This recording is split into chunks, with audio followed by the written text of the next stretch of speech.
World leaders are reacting to Donald Trump being president-elect. In a moment, we'll talk with Margaret Brennan, moderator of Face the Nation, and our chief foreign affairs correspondent about how this will affect U.S. foreign relations. But first, we go to Holly Williams in Tel Aviv, Israel, on more of what global leaders are saying. Holly, good morning.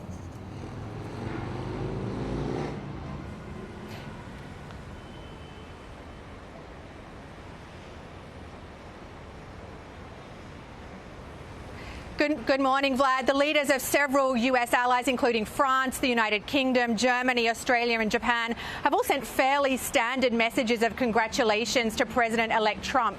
But here in Israel, Prime Minister Benjamin Netanyahu is notably enthusiastic, calling Trump's victory history's greatest comeback and saying, quote, "This is a huge victory." That's perhaps not surprising, given apparent strains in the relationship between Netanyahu and the Biden administration over the war in Gaza. Meanwhile, in Hungary, Prime Minister Viktor Orban also seems to be delighted, calling Trump's win a, quote, much-needed victory for the world. Now, Orban, as you know, is a far right-wing nationalist accused of undermining democracy, who has won praise from Donald Trump. Holly, really quickly before you go, what does this mean for Ukraine? I know President Zelensky also tweeted. Well, look, we don't know for sure, but President Volodymyr Zelensky of Ukraine has congratulated President-elect Trump. But because Trump has so frequently claimed that he would end the war in Ukraine quickly, many people in Ukraine and in Europe more broadly fear that Trump would actually cut off the supply of American weapons to Ukraine and even pressure the Ukrainians to negotiate a surrender of territory to Moscow. I was in Ukraine just last month. There was extreme anxiety on that front. And if Trump does, in fact, stop supplying Ukraine with arms, it will be viewed by many Ukrainians, as well as many citizens of America's other allies, as a betrayal.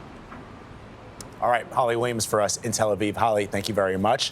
Now let's bring in Margaret Brennan. Margaret, good to see you again. I know you've been up all night long, but let's just talk about these world leaders that are quick to congratulate the president-elect Volodymyr Zelensky, Bibi Netanyahu, Viktor Orban. What does this mean for geopolitical strategy for the United States going forward? Well, an unstable world has just had a chaos agent injected into it. This world that Donald Trump will become a major player in as commander-in-chief of the world's most lethal fighting force is now facing the largest land war in Europe since World War II. The U.S. isn't party to it, but as Holly was just explaining, a major factor in what has kept the Ukrainians viable against this march Vladimir Putin has had through Europe. Europe is very concerned that perhaps that Ukrainian border won't be the stop, that perhaps Vladimir Putin, who we know, according to U.S. intelligence assessments, did favor this outcome. We know that from U.S. intelligence. Iran did not favor this outcome. So for Iran, they are concerned, perhaps this morning, that the election interference that we know U.S. intelligence says they carried out didn't play to their benefit. They are trying to assassinate Donald Trump. So it really depends on which world leader you're talking about. But largely speaking, it is the concern that the alliances the United States has tried to rebuild over the past 4 years under the Biden administration, that they will be fractured once again, that it'll be about transactions, not alliances. That's a big concern to NATO in particular. Yeah, that was my question. What do you think the world perception is of the United States with Donald Trump back in office again in January? I think, I mean, mind's blown, Gayle, honestly, from the texts that I have been getting from European leaders who were not ready to believe this. Remember, Joe Biden on the stump would constantly say, when I was elected, people would say, I'd say America's back, and they'd say, for how long? We now know that's 4 years.